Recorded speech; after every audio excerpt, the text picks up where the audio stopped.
Chalo, let's go to question number 2. So this is your question number 2. Fine. Chalo. This is question number 2. The first question there is, why are goods and services which are counted in GDP? So why are goods and services counted in GDP at market value? And explain any two problems that you might have in using market value to measure production. So yes, go ahead. Market value पे चीजों को major करने का क्या point है, क्यों ऐसा होता है, और इस मार्केट वैल्यू पे चीजें मेजर करने से क्या प्रॉब्लम्स हैं? Ma'am, we calculate the value of these goods and services at market value because it is easy to get the idea. Like we know the exact value, like the economy calculates it, and we have the data. So it becomes easier for us to calculate at market value. And the problems are like we can take the services of the mothers or even the sometimes we can take the example of the underground economy where we are not able to calculate them. So that's one problem with the market value. Right, ठीक है, तो देखो, partially you're correct, but देखो market value, पहली बात तो ये बताओ जीडीपी क्या होती है, क्या मतलब है जीडीपी का? कि मैं ये बताना चाहती हूँ कि मैंने एक साल के अंदर या कोई भी एक गिवन पीरियड ऑफ टाइम जो है उसमें मेरी इकोनॉमी में कितनी एक्टिविटी हुई है, राइट? कितना प्रोडक्शन किया है Yes, मैंने ma'am. एक साल के अंदर अपनी इकोनॉमी के अंदर, ठीक है? तो अब मैं प्रोडक्शन तो कितने अलग अलग तरीके की चीजों का करती हूँ, अब मैं उनकी क्वांटिटीज तो ऐड कर नहीं सकती, राइट?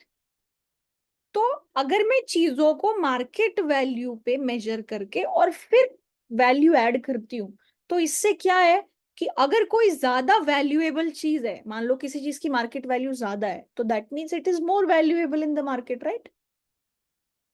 जैसे मान लो मैंने एक Yes. साइकिल बनाई, वो मान लो मुझे 5,000 10,000 की मिल जाएगी। फिर ऑन दी अदर हैंड मैंने एक गाड़ी बनाई, गाड़ी मान लो मुझे 4-5 लाख रुपए की लगेगी, ठीक है? तो मैं जब जीडीपी के नंबर्स देखूं, तो मैं एटलीस्ट चीजों को उस लेवल पे मेजर करूं जो उनकी वैल्यू है। तो मार्केट वैल्यू जो है वो क्या करती है, रिलेटिव इंपॉर्टेंस दे देती है चीजों को। So car is more relatively more valuable, more equipments are used, more technology is used. So that is priced at a higher market value, right? तो जब आप अपने प्रोडक्शन को मार्केट वैल्यू पे मेजर करते हो, तो आप चीजों को relative importance दे देते हो, which gives you a good idea regarding how much production you have done overall in the economy in a particular period of time, ठीक है? रिलेटिव इंपॉर्टेंस चीजों को देने में मार्केट वैल्यू एक अच्छा रोल प्ले करती है, ठीक है? तो जिस चीज की मार्केट वैल्यू कम, मतलब वो रिलेटिवली लोगों की नजरों में उतनी इंपॉर्टेंट नहीं है। This could be also because of other reasons की डिमांड एंड सप्लाई फ्लक्चुएट कर रहे हैं, जिसकी वजह से प्राइस में भी ज्यादा है कम है, that is different. But on a broader level, we want to assign the value based on the importance that we give to different items, and वो importance हम लोग market price से determine कर रहे हैं, ठीक है? अच्छा, अब इसमें प्रॉब्लम्स क्या हो सकती हैं? तो मार्केट वैल्यू में अगर चीजों को मेजर करोगे, तो जो भी चीजें मेजर करनी है उनका मार्केट होना चाहिए। तो अगर किसी चीज का मार्केट नहीं है, तो उस चीज को हम लोग जीडीपी में ऐड नहीं कर पाएंगे। So there are activities which are not being paid for, so वो एक्चुअल ट्रांजैक्शन में दिखती नहीं है। जैसे कि होम मेकिंग, अगर कोई घर का इंसान खुद ही कर रहा है, कोई चाइल्ड रियरिंग कर रहा है, या कोई घर को किसी भी तरीके से सपोर्ट कर रहा है, not as a profession but because they are the member of the family and they are helping the house in that manner, but there is no payment or there is no salary which is being given for that purpose, तो वो चीजें visible नहीं होंगी GDP में। there is underground economy, things which are not getting recorded, things which are getting done in cash, या थोड़ी illegal चीजें हो रही हैं, वो सब भी आप इन चीजों में नहीं ऐड कर सकते हो। कई चीजें हैं जिनकी मार्केट, जैसे एक तो हमने ये देखा कई चीजों की मार्केट नहीं है। अब कई चीजें हैं जो गवर्नमेंट प्रोवाइड करती है, तो उसके लिए भी मार्केट नहीं है, right? So government is solely providing those items. So the government is also paying some money to provide that, या getting some money, right? So अब उनके लिए मार्केट नहीं है, तो हमें फिर उसको कैसे मेजर करना है, उसका अलग तरीका देखना होता है। तो usually government related services and goods जो होते हैं उसको हम लोग कॉस्ट जो लगती है उन चीजों की उस लेवल पे मेजर करते हैं। So these are few of the problems. Secondly, मान लो एक ऐसी चीजें जिनका कोई मार्केट नहीं है, उन चीजों को इम्प्रूव करने के लिए अगर कोई इन्वेस्टमेंट लग रही है, कोई खर्चा लग रहा है, तो वो भी जीडीपी में काउंट नहीं होगा। जैसे मान लो पोल्यूशन कंट्रोल करने के लिए, वाटर क्लीन करने के लिए अगर कुछ एक्टिविटीज की जा रही हैं, बिकॉज एयर का क्लीन वाटर का कोई मार्केट नहीं है, तो उनके लिए जो भी आप एफर्ट्स करोगे वो भी फिर आप जीडीपी में किस तरीके से वैल्यू करके ऐड करो, वो भी आपके लिए एक प्रॉब्लम बन जाती है। So these are some of the issues that we have. Fine, so you have to write all of this. So, Okay? ma'am, in the value pointer of the first part of the question, we just have to mention one point, that the relative importance wala point, or Yes. the that's enough, right? Yeah. So you Okay, just explain that because, so first explain what are you actually trying when you're calculating GDP. And then you say that why taking market value would be a good idea because it provides relative importance to different items. Okay? okay. Perfect. All right. So now question number B. So the B part is consider a bond that promises to pay 100 rupees in 1 year. एक साल के बाद आपको 100 रुपए मिल जाएंगे. What is the price of the bond today if the interest rate is 8%? तो interest rate 8% है, एक साल के बाद आपको 100 रुपए मिल जाएंगे उस बॉन्ड से। तो आज उस बॉन्ड का क्या प्राइस है कि आप बोल रहे हो कि इंटरेस्ट रेट 8% है। So what is the price of the bond? How will you find Ma'am, that? 100 upon 1 plus I 100/1 + I is equals to, is equal the final answer, or the process 100 upon 1 अच्छा, you're point, saying price is equals to 100 upon, yeah, 1 plus I. okay, ठीक है। So what is this? So I will be 0.08, 8, right? 08, yes. ठीक है, तो you can just put that in the formula and find it out. That is one direct formula that you can use. और if you don't understand this logic, तो आप बस यही कर सकते हो कि interest rate is basically your return, right? So whatever is the return, तो जो भी मान लो मेरा price of the bond P था, तो जो फाइनली मुझे मिलेगा माइनस जो मैंने खर्चा किया price divided by the price, that is equals to 8 divided by 100, and then you can find the value of P from there. ठीक है, which is essentially what the formula that Ridhima mentioned. It's the same, right? Yes, ma'am, I'm getting the same answer. Right? So this is what you Yes. get. So you can just use this and then simplify and then find the value of P. Okay. So yeah. ठीक है, so far so good. Yes, ma'am. Perfect.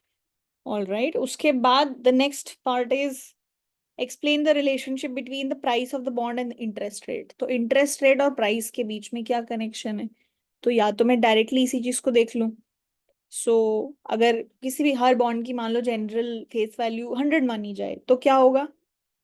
Price और interest rate का क्या relation है? अगर interest rate increase होता है Mm, तो price will go down, yes, ma'am. Right? So they have a inverse relationship, so you can mention this that they have an inverse relationship. Fine. तो क्योंकि क्या हो रहा है कि अगर मान लो आज आपको सस्ता बॉन्ड मिल रहा है, प्राइस बहुत कम है, तो आज मान लो प्राइस बहुत कम है लेकिन एक साल के बाद तो मुझे 100 रुपए मिल रहे हैं, तो जो मैंने रिटर्न कमाया वो ज्यादा हो जाता है। लेकिन मान लो मेरा प्राइस बहुत हाई है और मुझे अगले साल मिलने 100 ही रुपए, तो मेरा जो रिटर्न मिल रहा है मुझे, जितने पैसे मैंने इन्वेस्ट किए हैं उस पे, वो कम हो जाता है, right? That is why they have a inverse relationship. ठीक है, Yes, ma'am. Perfect, very nice. So all right, हाँ जी ठीक है, let's move on to the C part now. So C part is saying use a suitable diagram to explain how an increase in public taste towards less leisure would affect the real wages, output and employment in the classical model. तो लोगों का जो test है ना, वो that is moving So how an increase in public's taste towards less leisure. तो people want to have less leisure. मतलब क्या? कि They people could don't work want, more.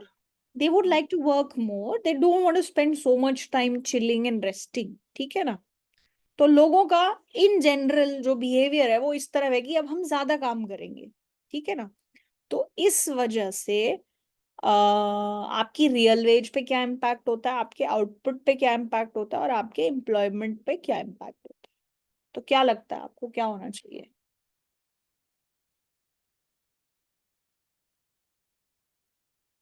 Again we'll use the same analysis. This is again our classical analysis coming into picture. तो अभी देखो जैसे ये diagram है, this is my labour market situation, right? ये मेरा लेबर डिमांड है, ये मेरा लेबर सप्लाई था शुरू में। अब इंसान का जनरली ही नेचर ऐसा हो गया कि अब मुझे जो है ज्यादा काम करना है। तो कोई भी गिवन रियल वेज के लिए वो क्या बोलेगा कि I want to provide more labour. Yes और नो? Yes, ma'am. उसकी इच्छा हो रही है ज्यादा काम करने की। तो हर रियल वेज पे जो अमाउंट ऑफ एम्प्लॉयमेंट है या जो लेबर है जो लोग प्रोवाइड करना चाहते हैं वो इंक्रीज हो गया। So what did that do? उसकी वजह से क्या हुआ कि हमारा जो लेबर सप्लाई है वो राइटवर्ड शिफ्ट हो गया। तो उससे मेरी रियल वेज पे क्या इम्पैक्ट आया? Decrease. Real veg decreases. So real veg decrease हो गई, मेरा एम्प्लॉयमेंट लेवल को क्या हुआ? Increases. Employment increases. And because मेरा एम्प्लॉयमेंट इंक्रीज हुआ तो मेरा ये प्रोडक्शन फंक्शन है। तो एम्प्लॉयमेंट अगर बढ़ गया मतलब लेबर अमाउंट जो है वो बढ़ गया, तो उससे मेरा जो अमाउंट ऑफ आउटपुट जो हम प्रोड्यूस करेंगे वो भी बढ़ गया। So what happened to my output? Output increased. And Yes. आउटपुट बढ़ने से मेरे प्राइसेस को क्या हुआ? This was my initial supply curve and this is new supply curve. Demand is the same. So now what happens? Price falls, right? ठीक है जी?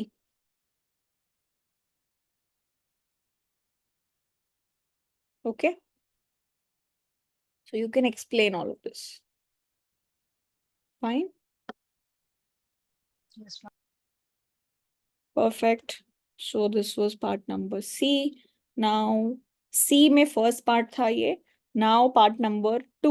So part number 2 is saying using the ISLM framework. ISLM framework का use करना है और बताना है show the effect of investment subsidy on the level of investment, equilibrium income level and interest rate.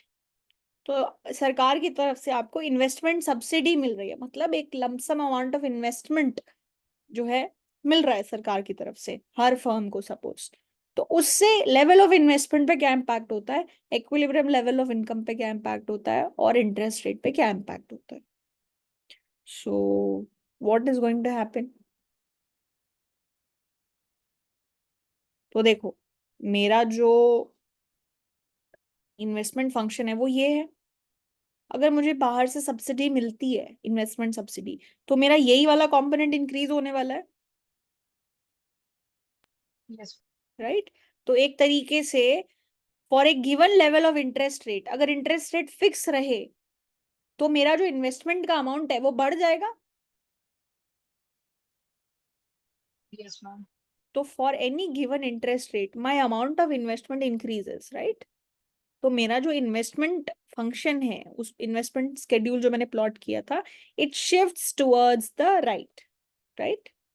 And ये जो चेंज है ये कितना है? It's exactly by the amount of investment subsidy. ठीक है जी, यहां तक समझ आ गया? Yes, ma'am. ठीक है। अब जब आपने ये इन्वेस्टमेंट सब्सिडी इंक्रीज करी तो इसकी वजह से क्या हुआ? तो इसकी वजह से अब मेरा जो आईएस कर्व होता है उसका इक्वेशन ये होता है, राइट? ठीक है। तो अब मेरे को ये बताओ कि अगर ये जो इन्वेस्टमेंट आई बार इंक्रीज होगा तो उससे ये मेरा ए बार वाला कंपोनेंट इंक्रीज होगा ना, Yes, ma'am. राइट? तो अब ये जो चेंज इन ए बार है ये कितना होगा? Exactly equal to my investment subsidy, right? Yes, ma'am.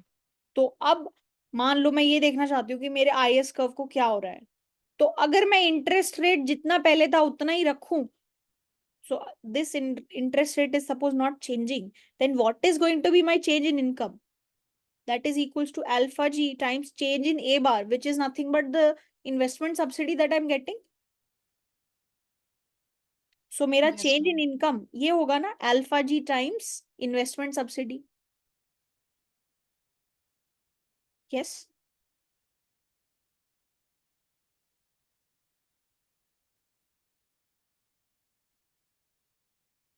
this much is okay. Yes, ma'am.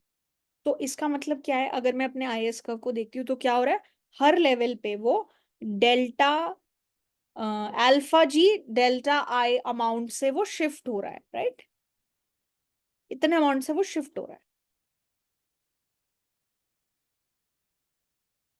लेकिन इंटरेस्ट रेट सेम रहता तब इनकम इतनी बढ़ती, लेकिन इंटरेस्ट रेट जो है वो सेम नहीं रहता है, बिकॉज आपके पास एलएम कर्व भी है, राइट? तो इन आईएस कर्व राइटवर्ड शिफ्ट हो जाता है, एलएम कर्व वहीं रहेगा, तो ओवरऑल मेरे इंटरेस्ट रेट को क्या होता है, it increases, right? Yes, ma'am. And my overall output, actually interest rate अगर नहीं बदलता तो इतना इंक्रीज होना चाहिए था, लेकिन बिकॉज इंटरेस्ट रेट इंक्रीज हो गया तो उतना इंक्रीज नहीं हुआ, बट थोड़ा सा कम इंक्रीज हुआ, लेकिन आउटपुट मेरा इंक्रीज हुआ है, right? So my output has gone from Y naught to Y prime naught, so मेरा आउटपुट इंक्रीज हुआ, मेरा इंटरेस्ट रेट भी इंक्रीज हुआ, राइट? एंड मेरा जो इंटरेस्ट रेट है वो यहाँ पे इस लेवल पे आया है, तो इस लेवल पे अब ये देखो कि मेरी, अब जब इंटरेस्ट रेट ये है, ठीक है, if interest rate is this and now my new investment function is this, so what happened to my new investment? पहले मेरी इन्वेस्टमेंट इतनी थी, अब इतनी हो गई, तो मेरी इन्वेस्टमेंट बढ़ी कि नहीं बढ़ी? Yes, ma'am. It increases. That also increased. So मैंने अगर इन्वेस्टमेंट सब्सिडी दी है तो मेरी इन्वेस्टमेंट भी बढ़ती है ओवरऑल, मेरी इंटरेस्ट रेट भी बढ़ता है और मेरा आउटपुट भी बढ़ता है इकोनॉमी, ठीक है? So this is what you had to show using diagrams. Ma'am interest rate क्यों बढ़ेगा? Because your IS curve is shifting towards the right. You have your LM curve also. So where are you going to have the new equilibrium? Here, na? Yes, sir. And initially your equilibrium was at this point where you had this output and this interest, Yes, sir. right? तो लेकिन अब higher interest और higher output पे आपका equilibrium आएगा, right? Yes. ठीक है? This is fine. Okay. Yes. So this you had to explain. Yeah, so okay. So with that, we are done with question number 2. Any problems in question number 2? Fine.